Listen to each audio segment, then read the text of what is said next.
Your crimes, Mark? Yes, what are your crimes, Mark? Did you beat your wife? Did you kick a pup? We'll find your crimes or make it up. Did you laugh at Hubbard? That's not nice, and now you'll have to pay your bride. So what are your crimes, Mark? What have you done? Oh, it's too late now. Fair game's begun. Oh, my crimes are too numerous to list. They're outrageous, what I have gotten away with in my life. Scientology ought to really track those crimes down and do something to stop me, for God's sakes. Otherwise, I'll keep talking about their abuses. Oh, by the way, we're a little earlier tonight than usual, as we should be. We should always be earlier. Because I forgot that I have to do another podcast at 10 tonight when I would normally be starting this. I was reminded of that earlier today when they said, "Hey, are you still on for doing the podcast tonight?" I went, oh yeah, I am. Yeah, I am. So we're going to give that another shot. I was on with them last Wednesday, and there were some technical issues. So we're going to hope for smooth sailing tonight. And I'm going to join Kelly here in welcoming everyone who's stopping by. Lupita T is here. Hi, Lupita. Nice to see you. Kelly's always the perfect host in here. Jay's here. Hi, Mark and Kelly. Agent Mom, is that it? Agent Mom? Nice to have you here.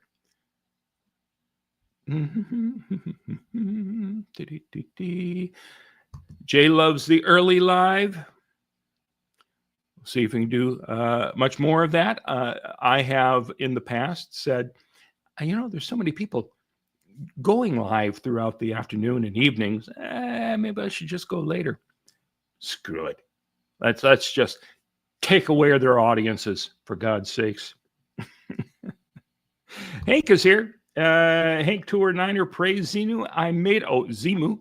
I made it in tonight. How about that? Fuzzy Pink Handcuffs is also here. Hey there, Mr. Bunker. And at Kelly-BC. Everybody, give your love to Kelly, who does such a great job as my mod. And Jay's question is the podcast I'm doing tonight going to be live streamed? Yes. Hopefully, it will be live streamed. That's the plan. Last week we had constant stream interruptions, and I can't complain about that because I remember a show where I was a guest at one point, and I had the worst internet connection ever. So I was repeatedly being dropped, and it was a incredibly painful experience for the hosts. So I know what that's like. And Kelly's pointing out the link to it, the Ravens Flock. That's what I'm going to be doing tonight. I was on there a couple of years ago, and we had fun. And hope to have some fun again tonight. Fun is all I ask for. Is all I attempt to do in life is have fun. That's it. Fun. And I've got some things that I hope you'll find fun tonight. Oh, Kelly, Salty Rider. How about that? Hi, Salty Rider. Nice to see you. She's looking at us, or whoever Salty is looking at us. Kelly is so good to us. She is. She's a saint, I tell you, a saint. And also, I want to point out that there's a lot of new stuff in the Xenu TV store. I know there's people. Oh God, look at this. Oh, not a streamer, bro. God bless you. That's exactly what I needed tonight. I appreciate that. That's going to help Daddy a lot tonight. So let me just mention when I opened up the Xenu TV store on my YouTube channel, there were things there that I thought, well, this will be delightful. But people said, we want Wise Beard Man. We want Wise Beard Man merchandise, including hats. And somebody else said hats. So I want you to know, it's just filthy rich with hats right now at the store. Hats, T-shirts, mugs. I redesigned all the mugs so they look better. And I gotta say, I have to say that it is a real treat to be the exclusive shopping retail space in this entire sector of the galaxy for my latest line of wonderful merchandise. And I'd like to tell you a little bit more about it, but let me just kind of introduce you to it this way. Oh, well. His words are wise. His face is beard. His style is impeccable. What are your crimes?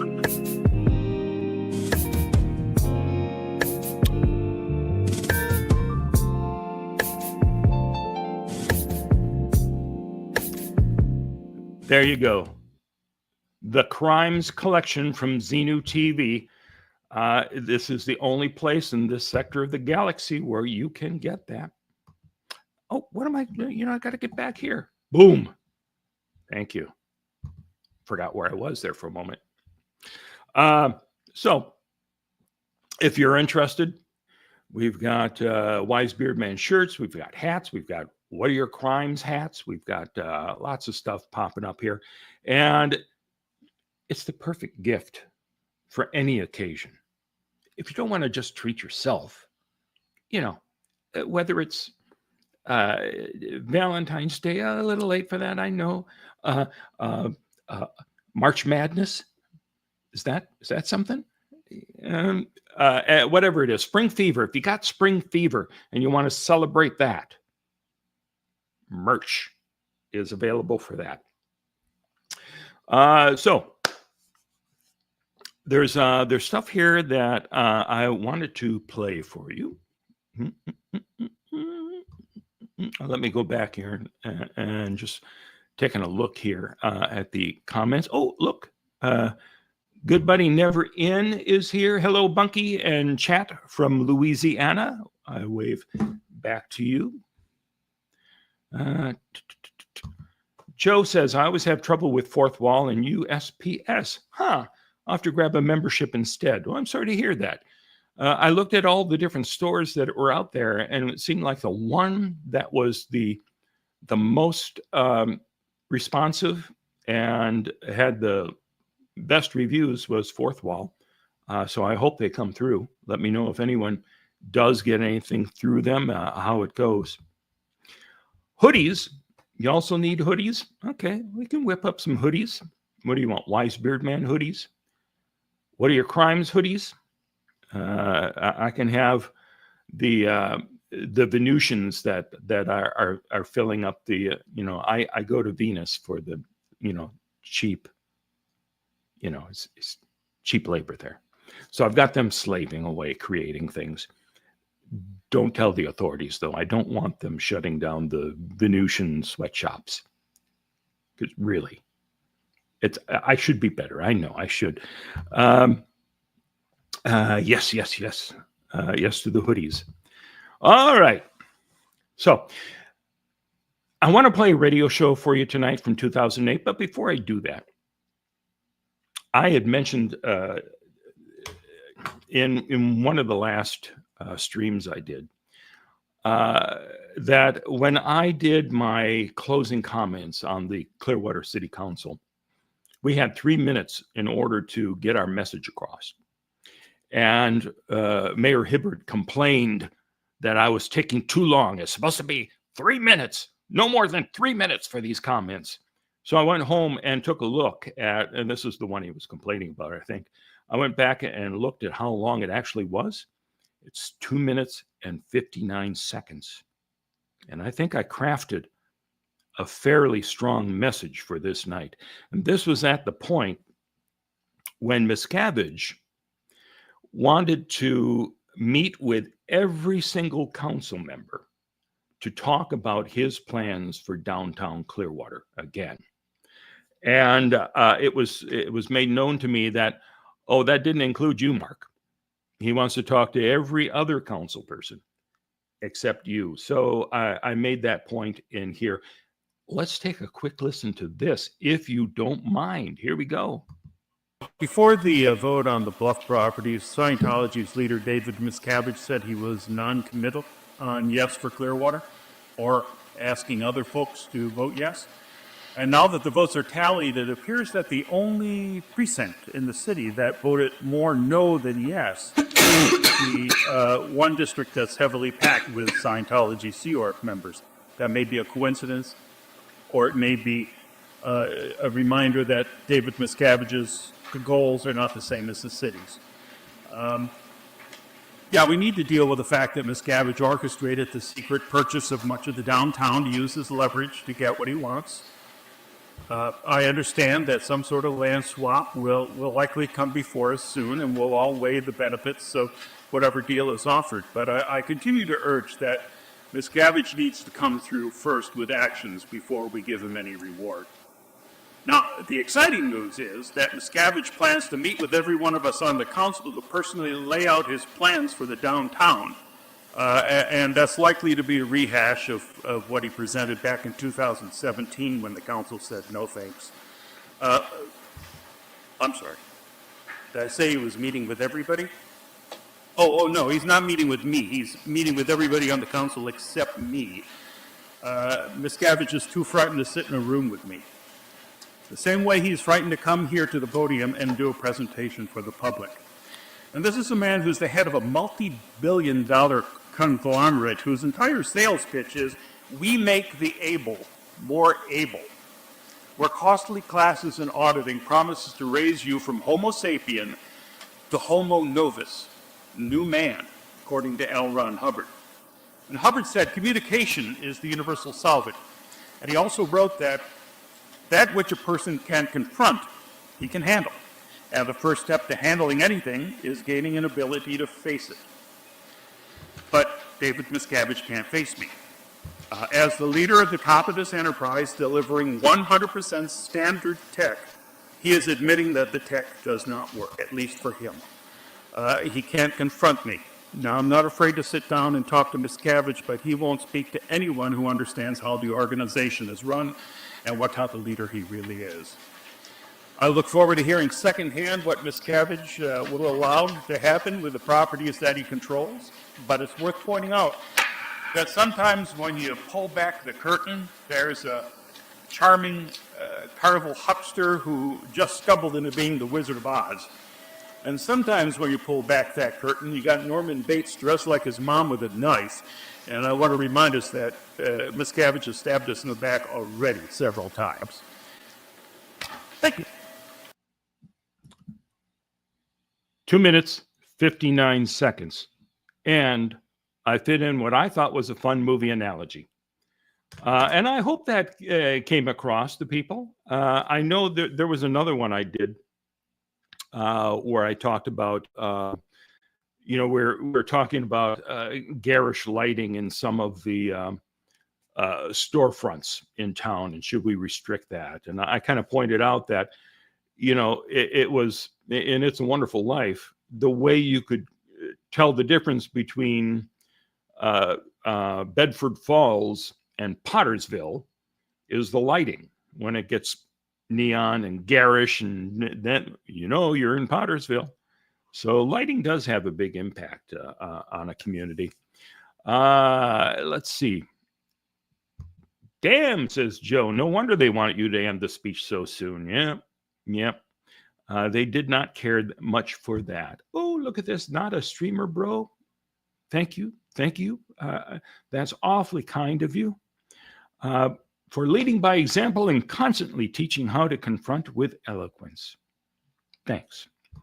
And I think one of the reasons why Slappy didn't want to be in a room with me And I tend to call him Slappy because, he's got a history of slapping people around. So I think that's only appropriate. But I think that the real problem that he didn't want to be in a room with me is because I'm 6'2" and he's not.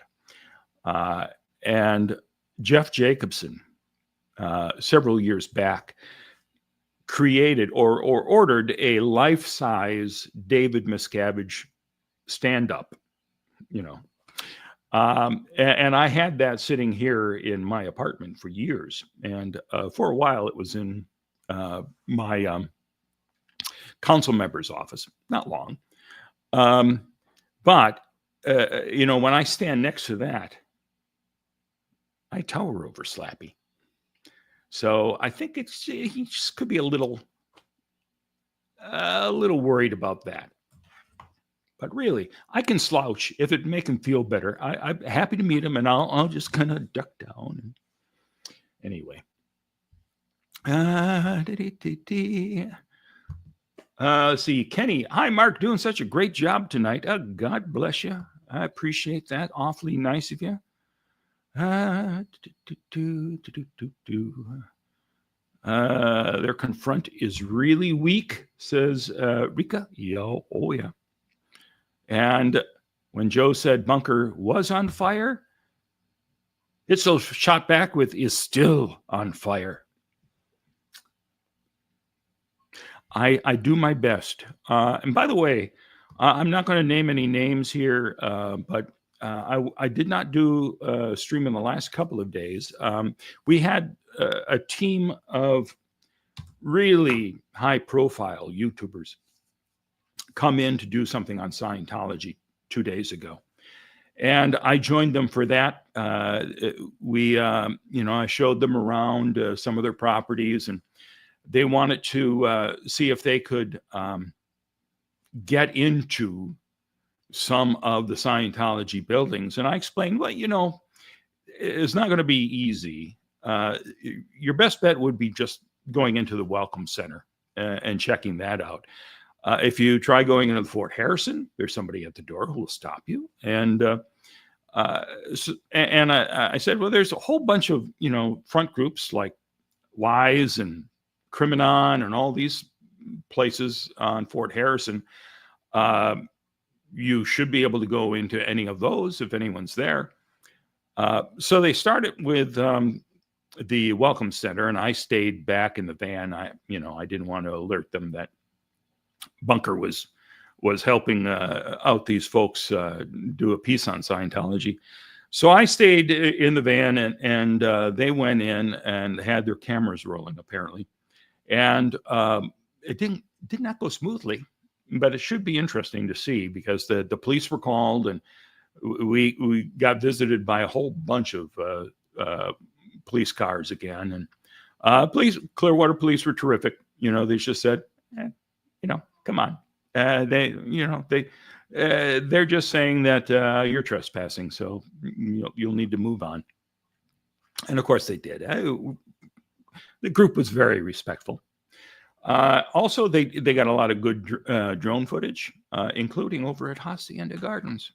So I was a part of that, and a couple other high-profile people, I'll leave it up to them if they want to mention it, are also part of this upcoming show. I don't know when it's going to be edited together and aired, but when it is finished, I think it's going to be a lot of fun. They are, it's a talented person leading the channel, and I think they've got a great take on it. All right. Here's a guess. Stockton Crush thinks Slappy is 5'7". Kelly is saying 5'1", or I think it's 5'1" or 5'2". And I am 6'2", so just look down on him. Even if he was taller than me, I'd still look down on him. He's a cult leader, for God's sakes. Anyway, so let's. What time is it? Oh, we got time. We got plenty of time. I'm just babbling. Anything you want to talk about, I'd be happy to talk about it. But why don't we try listening to this radio show? This is another one I found in the archives that I hadn't listened to since 2008 when it aired. And this is Dr. Drew. I remember, I think there were people where I worked at the time. They go, "You were on Dr. Drew?" Yep. I didn't have to talk about any sexual fantasies, anything like that. We talked about Scientology, which, to the great relief of everybody. So Dr. Drew had me on and Tory, and also Gareth Cales, who was known as Ath and was one of the anonymous organizers. So the three of us spent a little time talking to Dr. Drew about Scientology, and Dr. Drew seems to know enough about it, but he wants to make sure that we're doing this for the right reasons. So why don't we all settle back, relax, get yourself a tasty beverage if you need one, and of course, get yourself a Wise Beard Man mug in order to properly imbibe. In the meantime, let's take a listen to Dr. Drew, shall we? Here we go. An interesting hour coming up. We're going to be speaking with Mark Bunker, Gareth Cales, how do you pronounce the last name? Cales, and Tory Christman. Yep. They are either part of an organization called Anonymous, which has been protesting the Church of Scientology for some time, or themselves having been church members that have sort of, what they call it, gotten out. And I actually don't have a very strong opinion about any of this, so I'm just interested in what's going on here. I don't fully understand it. I do have intolerance of two things. I have intolerance of cults, but I also have intolerance of paranoia. So if people are just being paranoid about these people because they're in a cult or whatever, or they make them feel insecure, I don't know. I'm on a fact-finding mission. I'm very interested in all this, though. It's a really interesting topic. Again, the number here is 888-373-9502. So we're going to go from this Texas compound conversation to talk about another cult. We're going to talk about Scientology. And I'm going to go on a little fact-finding mission here and talk to people who are critical of that organization. I don't have a strong opinion. I have opinion about coercion. I have opinion about restriction of personal freedoms and rights. And if indeed that's going on, then I'll have opinion about these people. But I don't care what people believe necessarily. I have a problem with paranoia.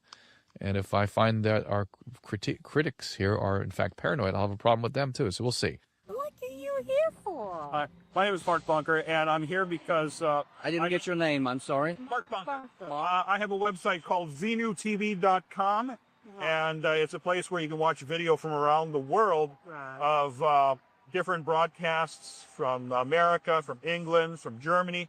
Okay. Folks who have explored the criminal activities of Scientology. Frankly, you can believe that Xenu stuffed you in a volcano and blew you up 75 million years ago, and that's acceptable. This is nothing new. Yes? Let's ask you, what do you really care about? What do I care about? You were? I care about a woman who was trying to leave Scientology, who was locked into a room for 17 days in Clearwater, Florida, in the Fort Harrison Hotel. But why in are those you 17 here? days, she lost 40 pounds, was covered with cockroach bites, and died. Okay, but why are you here? That's reason enough. That is Mark Bunker. Mark, thanks for joining us. Thank you. So was that Tory Christman, the other? That was my very first encounter with Tory. Tory is going to be on this show in about 20 or 30 minutes. And tell us how you got involved with something called Xenu TV. I'm sorry, I couldn't help but laughing, but I love your statement there about how you don't care about whether people believe, and they're free to believe. If Xenu stuffed in a volcano 75 million years ago, that's fine. Right, yeah. I mean, people have the right to believe that. Yeah. I believe I have the right to think it's silly, but I'm not going to stop anyone from believing in it. However, I feel that people should have all the information when they get into Scientology. And what is that? The things that are hidden away. What do they need to know? Well, first, they need to know that it's all building up to these upper-level, top-secret material that that deals with an evil intergalactic overlord named Xenu. Well, I recommend people watch the South Park episode because it's all there. Almost exactly right. It's on your website too, on Xenu TV, right? Yeah. That episode. Yeah. I laughed my butt off when I saw that. It was and flashing on the bottom of the screen while they're telling you the mythology.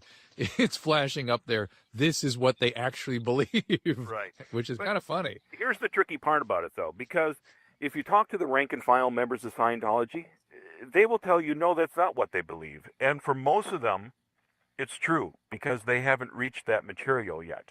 And until they do, they're not allowed to hear about it. They are told that they will catch pneumonia and die if they're exposed to that material without being prepared. Interesting. And being prepared in Scientology terms is a slow indoctrination into how Scientology thinks. Your reality is being stripped away from you, and it's being replaced by L. Ron Hubbard's reality. So it's a mind control technique. Yeah, in essence, if you were to just walk into a Scientology center and say, well, what do you believe in? Well, we believe your stuff into a volcano and you're covered with dead space aliens. You'd say, okay, thanks, I'm leaving. Right. So instead, when you meet Scientology, they'll tell you, oh, it's completely compatible with any other religion. Here, we can help you with your life. We can improve your marriage, your relationship with your kids. We can help you make more money. Do they? Do they help with things like that? They do have courses. But I mean, are people helped by this organization? I mean, ultimately, people are allowed to believe what they want, but if something works for somebody, we shouldn't necessarily be critical, should we? Well, we don't have to be critical about stuff that works, but we do have to be wary of the fact that this is a business cloaked as a religion where they're going to hard sell you these courses, get you on the bridge to total freedom, as they call it, and really take over your life. Let me just, again, I have lots of questions. Is it different than EST or LifeSpring or what was other kind of programs that were like that? My understanding is EST actually evolved from Scientology. It was a former Scientologist who started that and used some of L. Ron Hubbard's principles, and he was viciously attacked by Scientology as what they call a squirrel, someone who takes L. Ron Hubbard's technology and alters it. But there is a little bit of Scientology basis in some of those programs. And I would say that if people want to, follow Scientology and believe in L. Ron Hubbard, they certainly are welcome to. There's a big movement outside of organized Scientology called the Free Zone. And those people are people who believe in Hubbard, but they think that the current management of the church is corrupt. And they have gone off to continue doing their auditing, and this is Scientology's form of therapy. And they deal with Xenu and all this stuff too, but they aren't harming anybody. They aren't causing disconnection in families where Scientology will systematically break up families. If one member is really hardcore into the group and the other one is hesitating, well, in Scientology's world, they say, just, get rid of them. Cut them off. I interviewed two dentists in Chicago, a married pair who were defrauded out of $100,000 by Scientology. And the husband started to be disaffected. The wife really was hard into this stuff. And they told him, listen, you've lived millions of lifetimes before. You've had millions of husbands in the past. You're going to have millions of husbands in the future because they believe in reincarnation. So dump them. Do you have any personal experience with this group, with Scientology? No, I was never a member. And what got you? I think it's kind of outrageous what they get away with. What got you on the warpath? Well, I hate to think of it as a warpath. It really is just kind of an interesting combination of some of my fascinations. Science fiction. You always like. And cults all kind of gathered together in this one group in a unique way. Right. Were you ever a member of a cult or anything yourself? No. It was interesting the way Tory was trying to spin it back on you. I'm not trying to do the same thing, but I'm just curious about motivation. And she was trying to take the conversation away from questions about Scientology, which she didn't care about, to try and indoctrinate you. Right. Well, absolutely. L. Ron Hubbard said, always attack, never defend. And if you watch some of my other videos, you'll see that a constant refrain from the Scientologists are, "What are your crimes? Come on, Mark, spit them out. You must have crimes. What are they?" It's because L. Ron Hubbard said that anyone who criticizes Scientology is a criminal, and all they have to do is dig up their crimes to silence them. Have you actually been attacked by the organization? Yeah, I've had my house picketed. I've had a guy come after me with a hammer, and I was arrested in Chicago while I was trying to interview those two dentists I talked about. They had hired 2 off-duty police officers to wait for me, and in the 2 hours prior to me showing up outside their building with the dentists, they had been telling these officers what a horrible criminal I was, how dangerous I was, how I was going to, shoot up the building or whatever, and they whipped these officers into a frenzy. So by the time I walked up to the front of the building, and I wasn't going inside, I was just going to shoot a little bit of the interview outside the building. These cops came running out of the door between the 2 dentists, grabbed me by either arm, and arrested me in like 30 seconds on a public sidewalk for trespassing. And it cost my boss like $50,000 Oh, my God. to defend me. And the jury found me not guilty in 25 minutes because I was not guilty. Wow. But, I mean, this is the length that Scientology will go to. Do you think that some of the problems with the organization, the sort of outrageous things that occur, are maybe the fact that this system operates somewhat outside of our usual social constraints and that a few sick people within it miscarry it? Is that possible? Well, there's 2 important things there. Yes, this does work outside our normal conception of our everyday life. We can't believe. I mean, you have no idea what goes on in Scientology. Not just the belief in Xenu and all that kind of stuff. As I said, until you've paid $360,000 to them, you're not going to hear about Xenu. But I mean, the systematic breakup of families, the fact that there's essentially a prison camp inside Scientology. They have something called the Rehabilitation Project Force. Hey, Mark, hold that thought. Can I keep you across this commercial break and you tell me about that? Absolutely. Okay, that is Mark Bunker. Xenu TV is the website. He's telling us about the organization Scientology. It's from his perspective. We'll be back with more of that and a couple of other guests after this. We were talking with Mark Bunker from Xenu TV, and now I'm welcoming Tory Christman. Tory? Hey, how are you? I'm great, Tory. Tory is a former member of the church for 30 years. That's right. And a long time. we heard you in a little snippet from Xenu TV where you were Mark was talking about, I don't know, I guess somebody died in one of the detox organizations, and we hear you there going, "What about you? Why do you care?" You were sort of trying to turn it back on him. I know. It's kind of pathetic. It's really what happens. I mean, Scientology is like a slow mind control train, right? Right. And by the time you get where I was, which is like next to the top, you're so brainwashed, you really believe, honestly, that anybody that's an enemy of the church or anybody against Scientology at all must be an enemy, and thus they must have what Hubbard called overts or bad deeds. So it's like, what did Mark do? Do you see what I mean? Oh, so you were asking he him. must do bad deeds because he's here criticizing us. So he must have had bad things, and if he would just expose those to you, then he'd be welcomed into the fray or something? Or Oh, yeah, for sure. Oh, interesting. But it's like there is that thing that Mark mentioned, always attack, never defend. So you'll always find Scientologists are out attacking wherever they are, and that's because of that policy. Are you under any kind of scrutiny from them now that you've left? Oh, hell yeah. They've written thousands and thousands of pages of lies on me on the internet and followed me and my friends. And, they're a very weird mafia-like organization, as one of the judges called them. They're not a church. But wouldn't it be more, well, we can talk about that in a second, but wouldn't it be more in their interest just to kind of let you be? Yes. I left. When I left, I had called this lady who was helping me, Stacy Brooks, and I said, I'm not going to speak out. I'm not going to do videos. I'm not going to picket, right? Yeah. But then they canceled my van. The vice president was at LAX following me around. They chased me across the country. They had 25 people at Tampa airport. The police got me out of the airport, right? Wow. It was insane. And, it's like I still wasn't, even then, Bob Minton said, ladies and gentlemen, this is because of the Church of Scientology.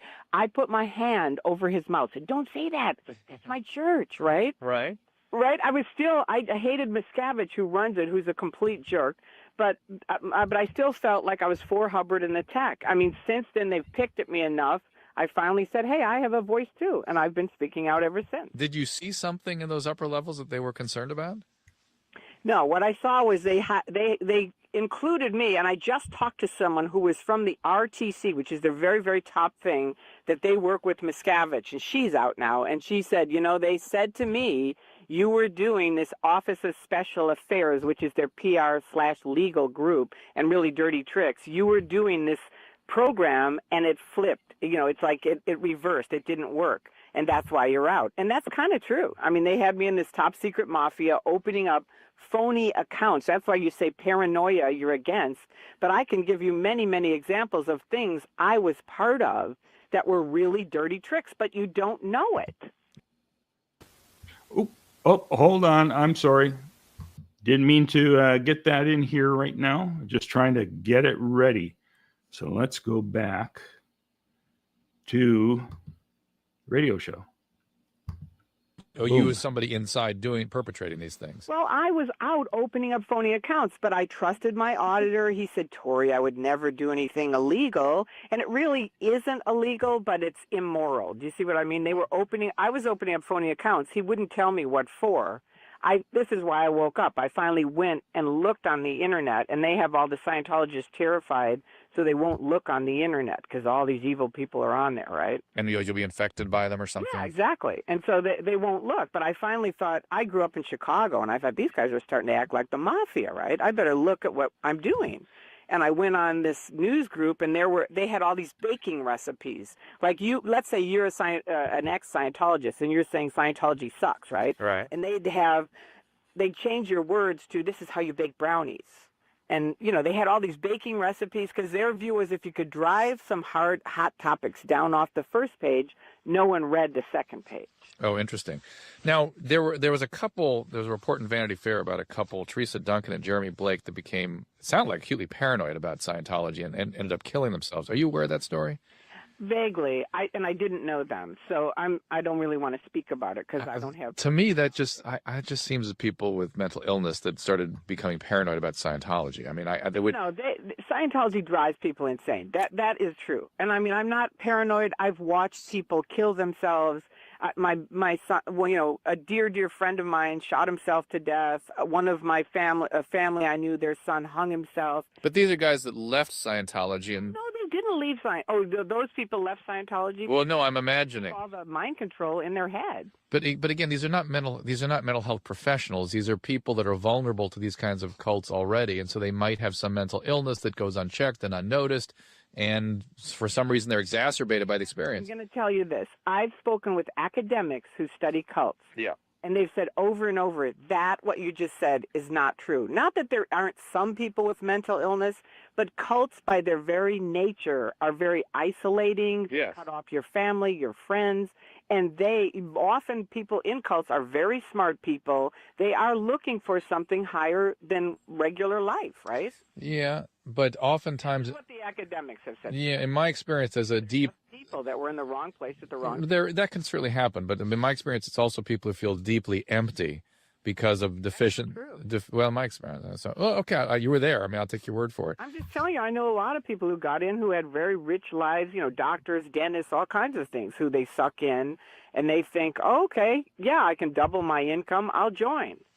Phone number is 888-373-9502. We also have joining us Gareth Cales. Gareth. Yes, how are you? Hey, you hear Tory? Yeah. You've been hearing? Okay. And Gareth, you were at the organization Anonymous, is that right? Yes. Okay, and that's a group that has been protesting Scientology, correct? Yes, we've been protesting for about 3 months now. And why? Where did you guys come from? Well, Anonymous started on the internet.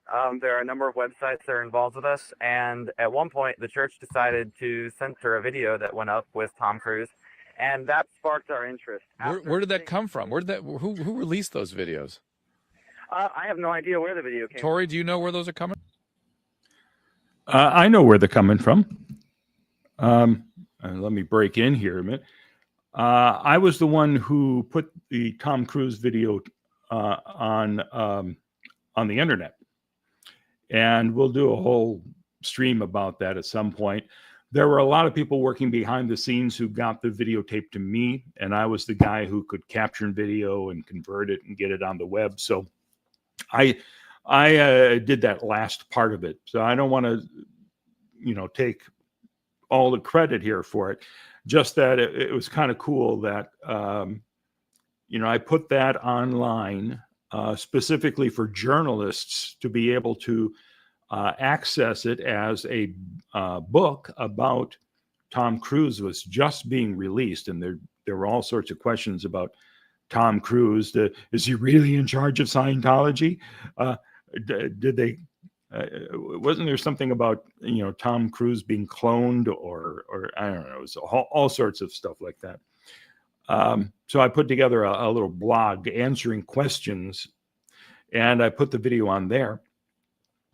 And I put the videos on YouTube as unlinked. They were not released to the public, except I think there was like 6 or 7 chapters of it. One of them I accidentally made public as I went to bed that night. I was okay. I'm loading this. There you go. I'm going to go to sleep. I'll wake up and boom. Well, life will begin anew.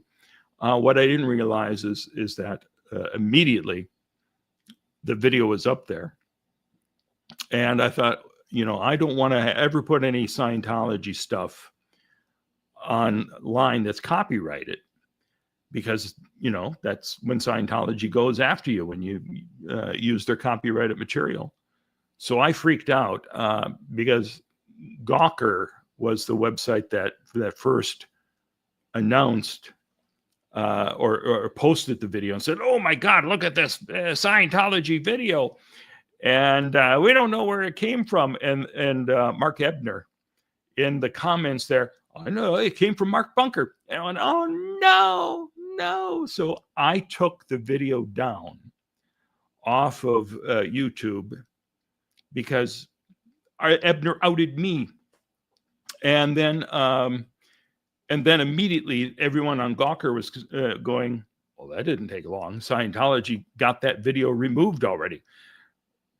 Whereas I actually was the one who removed it. Now, we put them back up.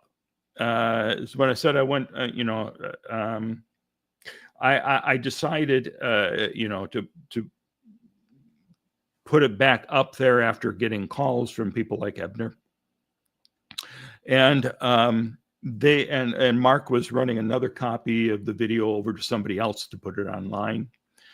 But Anonymous then springs up because the Tom Cruise tape is taken off the internet, which made me feel, okay, well, I should respond to this because they're making this scary video attacking Scientology when I was the one who took the video down. Now, granted, when I put it back up again and when others put it up, Scientology immediately was taking them down. So the story still holds that Scientology is trying to stop that video from being seen. But that was my involvement in it. And that was why I did a video addressing Anonymous, and then Anonymous dubbed me Wise Beard Man. So that's the inside story. Okay, that's it.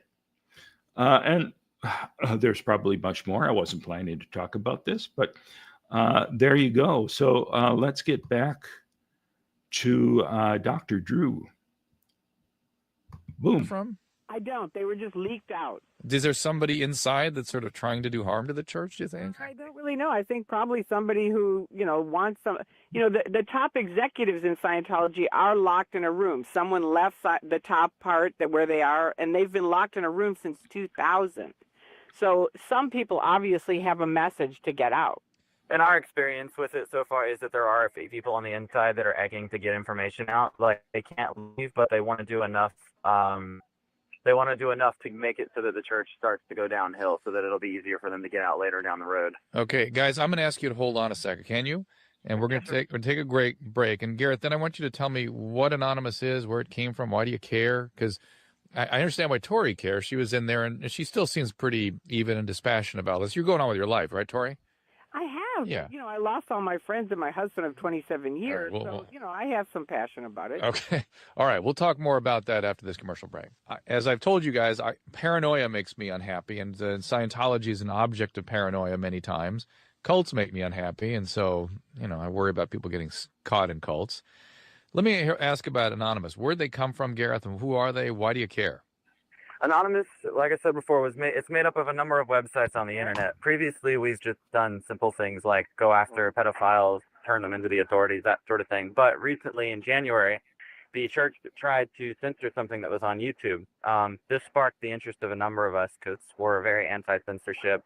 And at that point, we started to dig deeper and deeper and found out all the other problems with Scientology.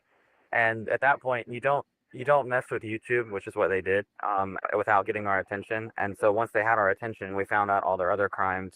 And at that point, a number of people just decided to get involved.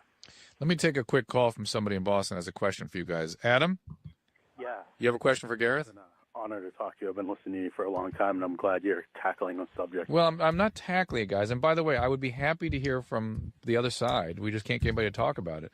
And I would dedicate 2 hours to that, too, if people want to come and talk about it. Because I bet there are people that feel like it's been a very positive experience, very good for them.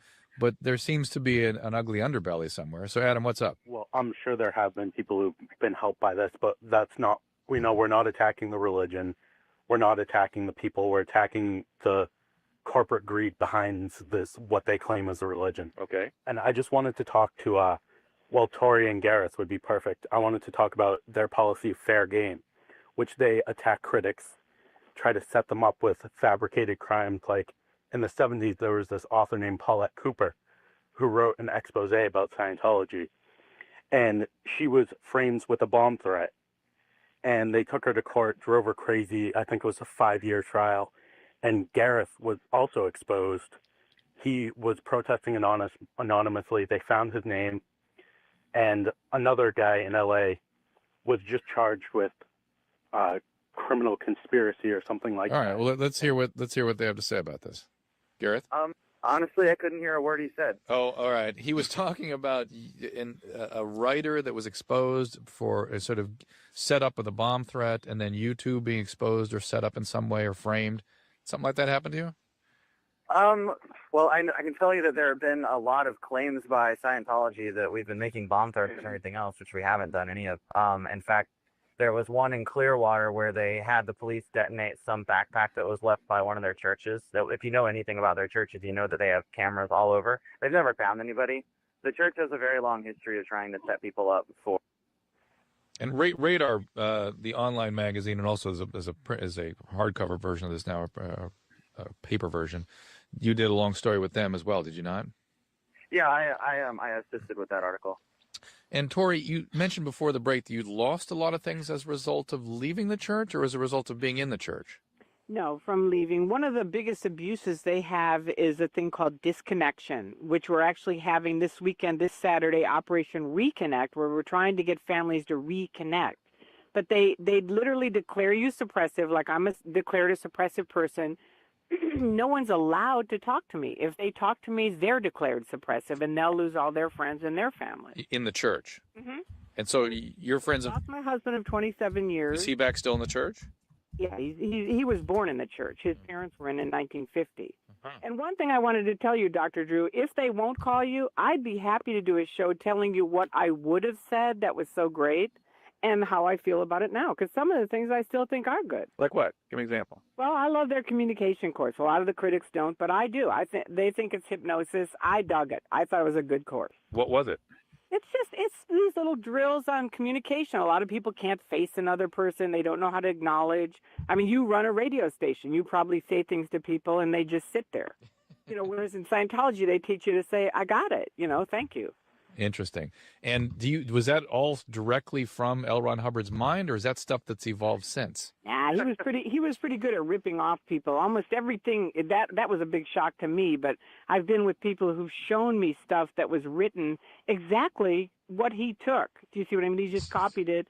put his name on it and said it's his. So it's reprocessing of material it's sort of packaging of material. It's still kind of brilliant. It's still pretty smart. Yeah, Let's a good. And you don't know it when you're in.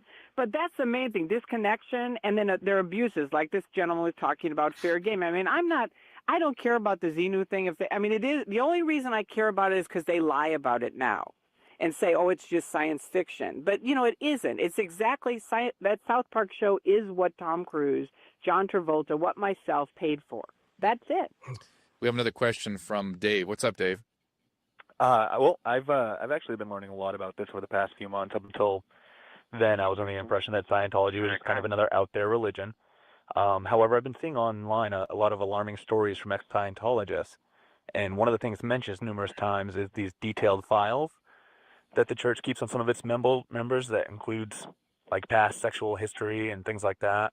Topics normally reserved for like a confessional type situation. Right. And my question is, if this is a legitimate religion, what purpose is there in keeping detailed records of members' confessions on file, and is this information used to control past or present members? Could you hear that, guys? I can't. No, I don't. Okay, let me reiterate.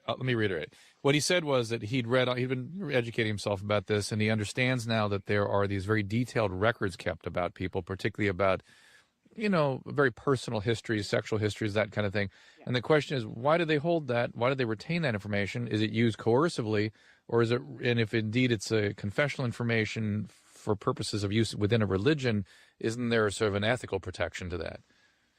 I think Tory will probably be better to answer that because of it's more of an auditing thing. They do collect a lot of information on people. For example, if Tom Cruise or Katie Holmes were to ever try to leave, their entire careers could probably be ruined based on the things that they could let out from those records. And there's nobody, those aren't medical records. They aren't kept by an ethical cohort like priests. They're just there.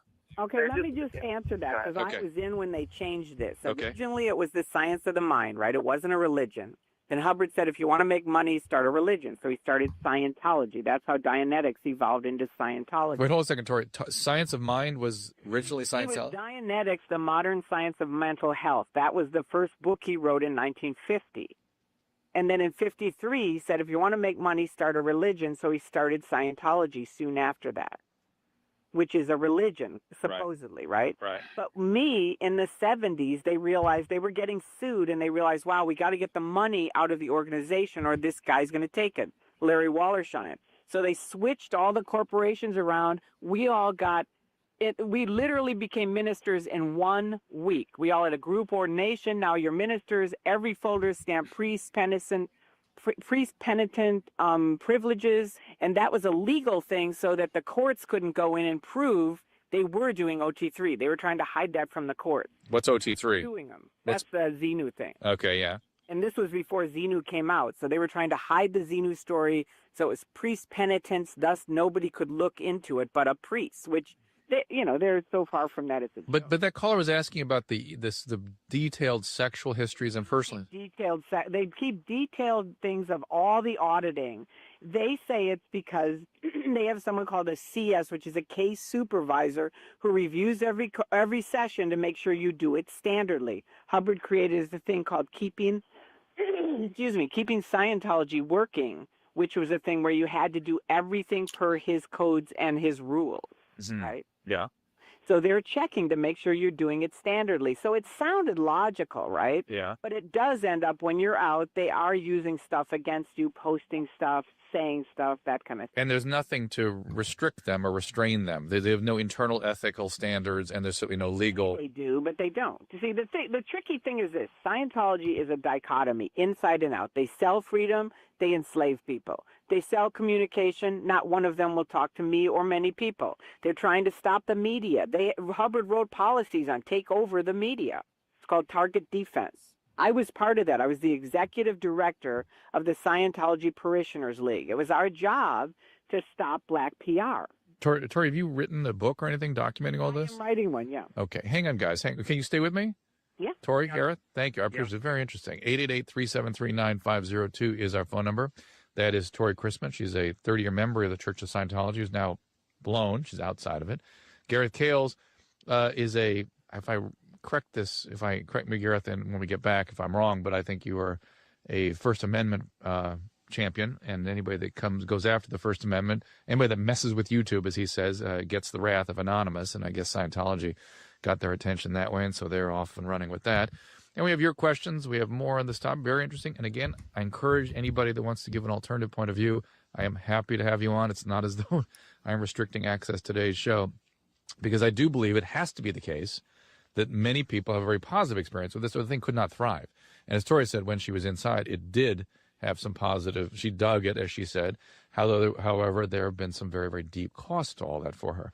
Phone number is 888-373-9502. We'll be right back after this. All this business about records being inappropriately examined by personnel at UCLA. I don't know how many of you around the country have heard this issue, but apparently locally here it's a big deal. Somebody got into celebrities' records that shouldn't have been there. HIPAA laws are not too lenient. I got news for you. We can barely practice medicine because of these goddamn HIPAA laws. And yet, here's why I'm angry. Organizations like Scientology can keep the same kinds of records about you as detailed and as explicit as you want. Nothing to protect those records. Those can be released anytime they damn well please. Really, ladies and gentlemen, really, we got to make the good guys and the bad. The doctors have to be. I don't know. It drives me crazy. Joining me now is Gareth Cales. He's with a group called Anonymous. And I'm right, am I not, Gareth, that the First Amendment is one of your big clarion calls? Yes.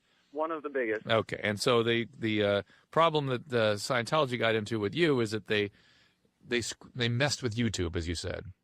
Yeah, they tried to pull a video off of it that had every right to be up there, and at that point it became newsworthy. It was posted on Gawker as well. Gawker refused to take it down because it was fair use at that point. And that's when we started really looking into Scientology, and we found out all their other crimes. What is your plan with them? What do you want to do? What do you want to accomplish? Oh, we've got two main goals in mind. The first of which is to raise awareness about the evils of the Church of Scientology. And wait a minute. I'm going to take issue with that. You're assuming that you're putting a strong word to that. Absolutely. I mean, maybe excesses. Would that be a more reason? I really think everyone's got to be very reasonable with these things, or everybody comes as bad as everybody else. How about excesses? I don't think it's excessive. You know what's I got to tell you what's interesting to me, Gary. Let me tell you a little personal story. That I think you're certainly aware of Tory, who's been in the church for many, many years and is now out.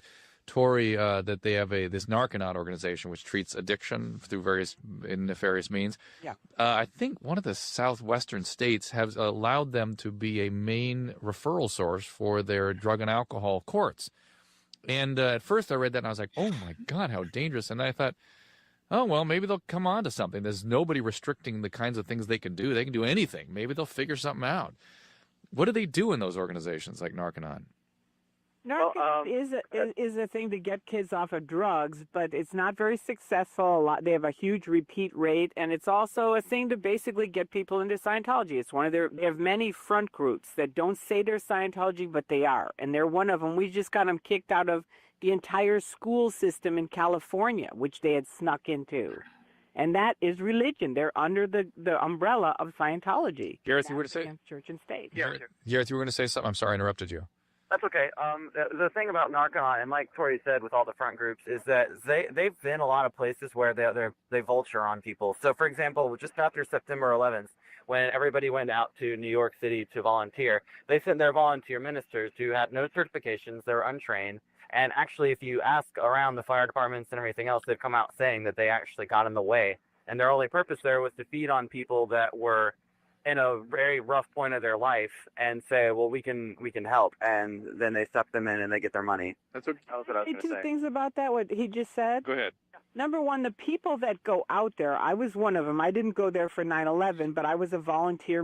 I went out for different things. And you are honestly thinking that was part of my waking up process, because I thought we were going out to help the people. But every time I'd come back, all the executives would say is, did we get press? That was it. Did they mention L. Ron Hubbard? That was it. That's all they cared about.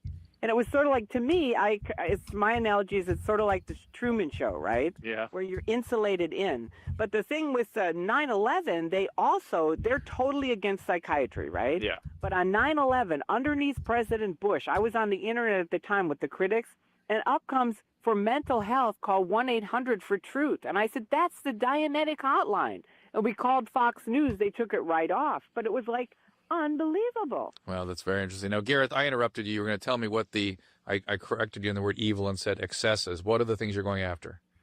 The second goal that we have is, like I said before, the First Amendment is a big deal to us, and there's actually two parts to this, the First Amendment. There's the speech, and then there's also the part about establishment of a favored religion. One of the things that people don't know about Scientology is that their tax-exempt agreement is actually more favorable than for other religions. Specifically, they have a tax deduction on religious education. So if your child is getting educated, audited, and everything, that is actually tax deductible. Where, for example, if you send your child to a private religious school, Jewish, Christian school, something like that, you can't deduct that. So there's actually a trial going on right now, SLAR versus the IRS, where a Jewish couple is trying to get the money back that they spent on their child's religious education. But the IRS is saying that unless you have Scientology receipts, you can't have it. Wow. And the judge that actually last heard it went so far as to say this violates the Establishment Clause. So they're violating the First Amendment on every front. They've got a favored religious status, which is a whole other story we can get into how they got that. And then they're also trying to suppress free speech. And those are the two things you're going after. Yeah, we want to get their tax-exempt status either reviewed, revoked, or made equal. Personally, I feel that the way they got it in the first place was evil in itself, which I can go into if you'd like. No. Okay. I've had enough. But are you having any kind of a rational dialogue with anyone within the organization or representing the organization? They won't talk to us, and the reason they won't talk to us is that they declared us cyber terrorists. I see. And Tori, you're laughing at that. Well, they have to. I told you, anybody speaking out against Scientology, and I've talked to their PR who said, oh, we don't break up families.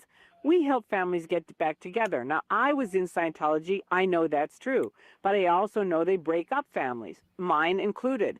The niece of David Miscavige, head of Scientology, after that interview, spoke out saying, my uncle, David Miscavige, is disconnected from me. And she's done many interviews now since. Well, I wish somebody, the great thing to do would be they should publish data. Of course, I guess you couldn't believe it because it wouldn't be dispassionate. But Tori and Gareth, hold on for a second. I want to talk to you some more. Tori, I want to know how you got into the church. Can you talk to me about that?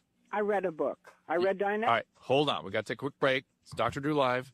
Take your calls. We'll hear more from Tori and Gareth after this. And Tori, you were saying two questions there for you. You were saying that you got in as a result of reading Dianetics, and I have another follow-on question maybe you want to answer first. Do you think you've had an effect on the church? You mean now or Yeah. I was in? No, well, both. And is the internet, having an effect here? Is it too much for them to control that kind of information? That's a very good question. First of all, a big reason why I left was the First Amendment also, because I was opening up those phony accounts not knowing it. When I realized they were stopping free speech, that was it for me. I was like, I didn't get into Scientology to stop free speech. And that's why the internet is their nemesis. There's no way they can stop it. And they keep. Okay. I'm interrupting momentarily to talk about why Scientology members get deductions while other religions don't. When Scientology took on the IRS and ultimately declared victory, that was one of the things that they got from the U.S. government that no other religion has. All of the coursework, all of the auditing, that's all tax deductible. And there was a Jewish family, the Sklar family, S-K-L-A-R, that lived a little bit north of L.A. And I called them one time and asked if they would do an interview. And they weren't interested at that point because that case was still, after years, going through the courts. But this family sued because they sued the IRS because they wanted to deduct their child's Jewish education the same way Scientology can. And the judge in that case said, well, yeah, that's definitely something that Scientology has that no other religion has. And ultimately, it didn't matter. The Sklars weren't able to do this. But, this judge said this is something that should go up the line to the Supreme Court and have that ruled on. Has it? No. It's just Scientology continues to get away with that. And with that, let's come back here to the show. Here we go. Come on. You can do it. Oop. I got to do that. There we go. That helps. Trying to stop it. It's not going to happen. If they would just finally say, okay, we believe in Xenu, we believe in space aliens, leave us alone. You know what? And stop doing all the nasty fair game and breaking up families and all their abuses. If they stop the negative stuff, I think they'd be really popular. I do. Interesting. And you got in. They cut down the prices. You know, it's way too expensive now and stuff like that. All the manipulative stuff they'd have to stop, which is most of Scientology. So it's tricky. But the original stuff that he started with was pretty cool, and we had a lot of fun with it in the beginning. It was. Is the negative turn the result of particular personalities or individuals? Yeah, I mean, Hubbard died, and I mean, he himself had gone psycho and fallen into his own traps. He built these traps for people, and then he fell into them himself. Like what? Like Xenu. He was fighting the whole story of Xenu. He had started to believe and was fighting. I know people who were with him, and he believed he was covered in dead space aliens, and he was trying to get rid of them and couldn't. But who are there particular personalities that have gotten more aggressive and negative within the organization? Tom Cruise isn't exactly a cheery guy anymore. You know, he's totally, look at his career. He was a great, successful actor, and now he's this fanatical Scientologist out pretending he's a doctor, telling people what medications they should take or not. Yeah, that's problematic always. Yeah. Gareth, do they run any difficulty of getting into trouble in that front legally? Is our group getting into any trouble? No, the Scientology, in terms of their, what Tory is alleging is that they're sort of practicing medicine on some level. Well, yeah, I'm not alleging. I have epilepsy. They made me get off my medicine. So let's not say I'm alleging. I have years of experience of fighting them with my own medication. Gareth? Yeah, there have been cases where they've gone on trial for trying to practice medicine without a license and that sort of thing. I don't know all the particulars on that, which I know is a subject of interest to you. But the Narconon program, like she was saying before, it's nothing really new, and it's just a recruiting ground to get people in. Interesting, very interesting. Let's take some calls here and see what people want to hear about. This is Leah. You have a question for Tory and Gareth? And guys, if you don't hear her, I'll repeat the question to you, okay? Okay. All right, go ahead, Leah. All right, I had a question for Tory. I wanted to ask her about how far the harassment went towards her, because I attended a protest. I'm part of Anonymous as well. And our tires got slashed at one protest. Okay, could you hear that at all, Tory? I could not. Okay, she's calling from Tennessee, and she is a anonymous member, did some protesting, and her tires got slashed, she says. And her question was, how much coercion has been leveled at you? If At Anonymous in particular? No, this is a question directed at Tory. Okay. They flattened my tires. They've broken into my car and sprayed half of my rearview mirror and broke it off. They've chipped paint. They've moved things around in my house. They do weird stuff. And I called Jesse Prince, who was at the top of Scientology and is now out. And I told him, and I said, I feel this is so crazy because it's like all this little stuff, right? Yeah. And he said, Tory, it's called psychological warfare. It is Scientology. They're trying to drive you insane. That's what they do. You can't really drive. I'm just as a clinician, you can't really drive somebody insane that way. You really can't. And so I understand. So you can make them feel really paranoid. You can make people paranoid, but I wonder. Whenever I hear about stuff like this, I wonder if it's some weird zealot within the organization just angry and acting out. Cone, is that you? Yes, I'm here. And you had a question or a comment? I more had a little story to share that I'm actually also part of Anonymous. I'm from San Luis Obispo. I'm one of the main organizers up in San Luis Obispo, but I also come down to LA for the protests and help organize down here. Right. And they have, had private investigators follow me all around. And while I have not let out any personal information, I've actually had mysterious phone calls at my apartment, people claiming to be my friends and trying to figure out where I am.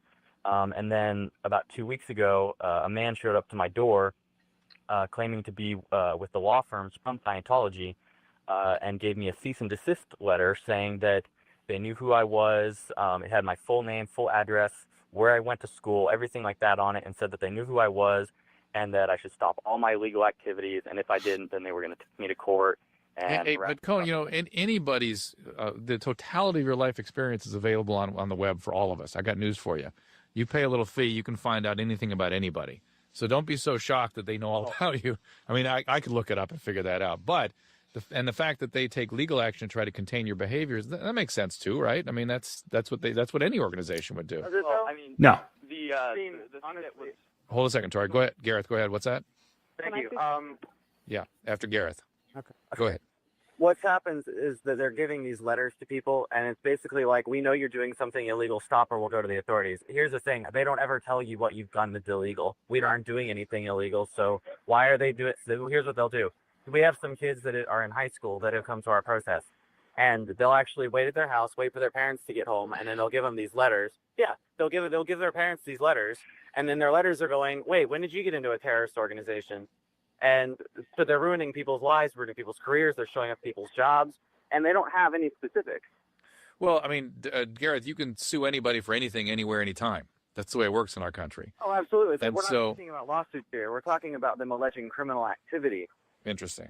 And Tori, you had a comment on this?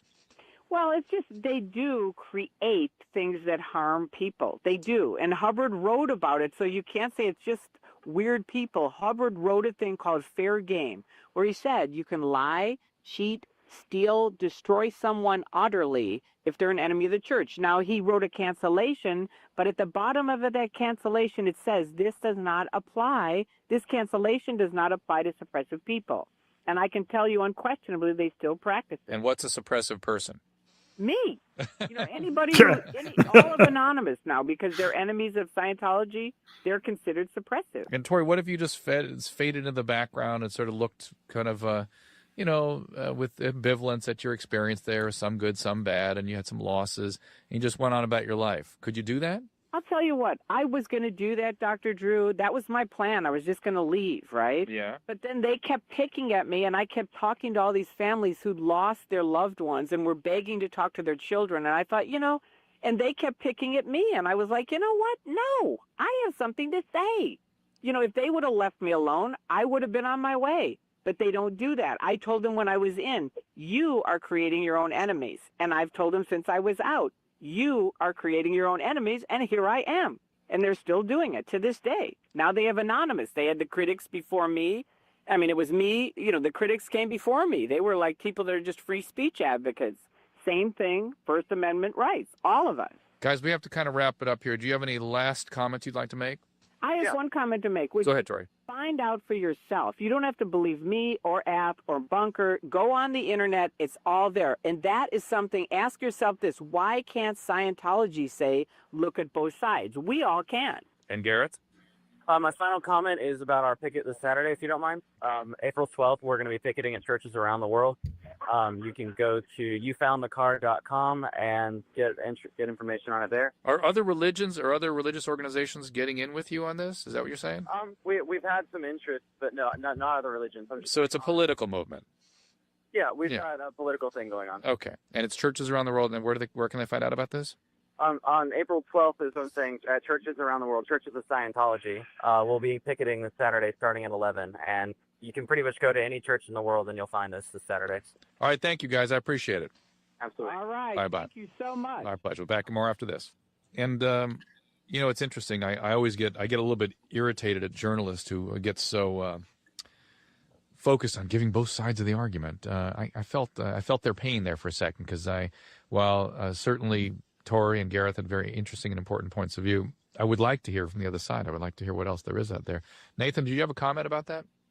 And even though we don't have Garrett on the line, I want to credit his organization as they're being one of the main voices for putting the spotlight on the subject. And I agreed with you. I thought evil was way too strong of a word. Yeah, way too. I mean, that's then now I'm starting to have a problem with Gareth when he does stuff like that. It's like, come on. That's kind of what I was getting at after the conversation.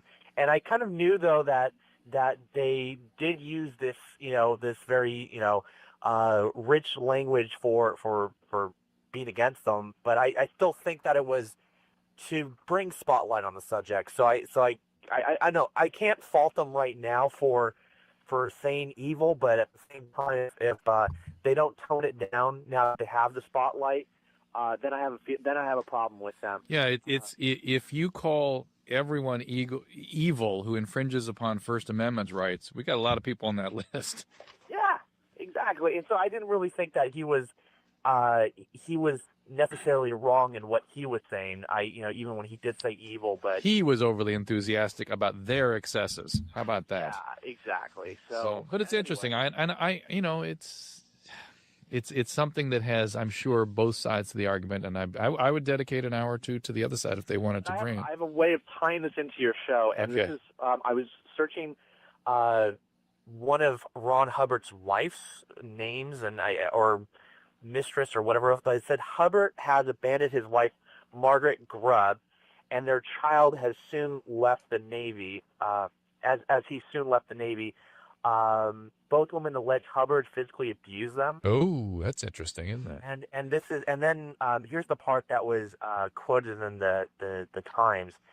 Her divorce papers were accused Hubbard of kidnapping their baby daughter Alexis and conducting, quote, systematic tortures, beatings, and strangulations, specific torture experiments. And this is by the Times. Wow.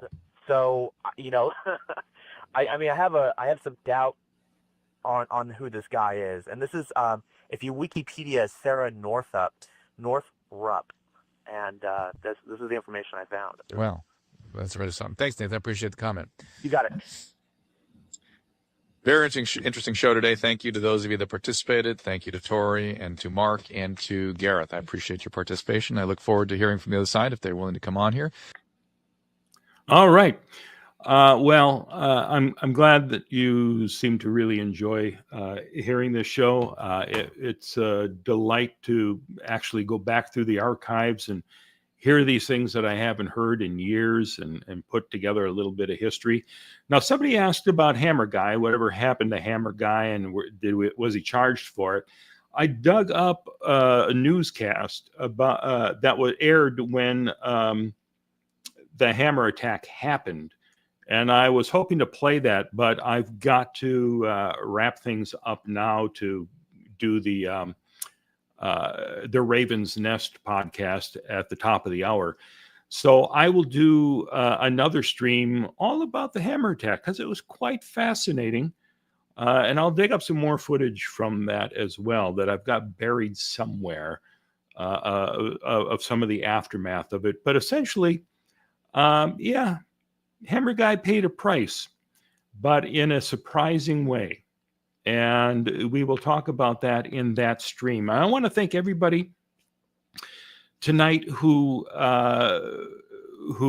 donated some cash or bought some memberships to donate. And I really appreciate it.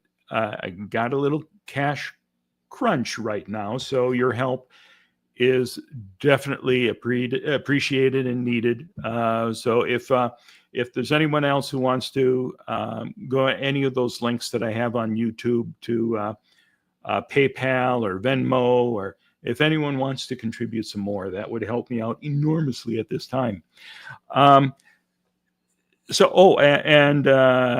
Goblin wants to hear my thoughts about the Oscars as well. Yeah, we'll get to that. There's plenty of movie stuff to talk about, and you got the link right there from Kelly for Raven's Flock. I want to thank Kelly for the spectacular job again as my mod. I really appreciate all that she does for me. I love having all you guys come and share this time with me and share your thoughts, and it actually is a lot of fun on my side.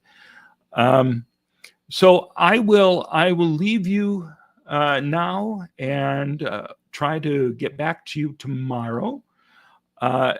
In the meantime, don't forget to visit Xenu TV's major sponsor, and I'll see you next time. Bye. Oh, come on. His words are wise. His face, his beard, his style is impeccable. What are your crimes?